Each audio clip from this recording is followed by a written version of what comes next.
Hey, Steve Linder here. I want to send out a quick message to all of our friends that just got done joining us here at in Harlem at the two-day event that we just did.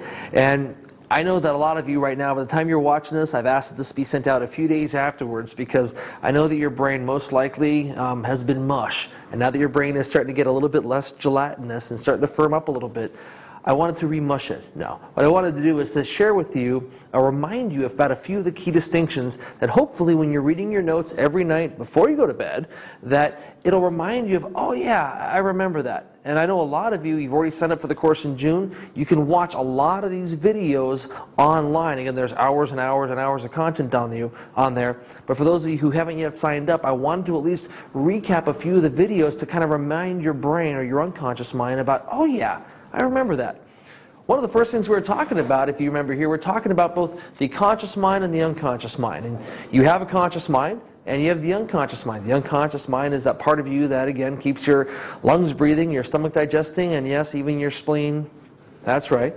And essentially, the reason why you felt the way you felt after the course was we put not just a little bit of information in there that got filtered through your belief system, your identity, and your rules of how things should be taught or how people learn or what's possible, impossible, but more of a, here's a lot of information, a lot of distinctions that, again, it was like a fire hose coming kind of into your brain of knowledge that filled up your normal filters and intentionally overwhelmed you, that all the rest of the information fell into your unconscious mind anyways. Because here's why. Most of you, when you left, your conscious minds were just fried going, what was my name? How long have I been here?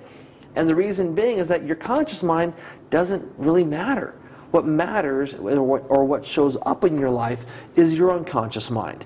When you're faced in a situation where consciously you're going throughout the day, your conscious mind is addressing people and interacting with the world and life and clients, your unconscious mind is where all of your resources are. Your unconscious mind is also where all of your resourcefulness is.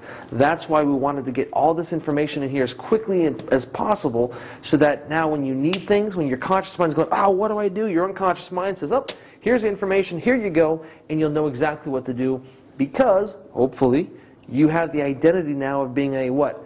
Resourceful person. Remember, we started off with identity, and we'll talk more about that coming up here. This is just a recap to remind you about this.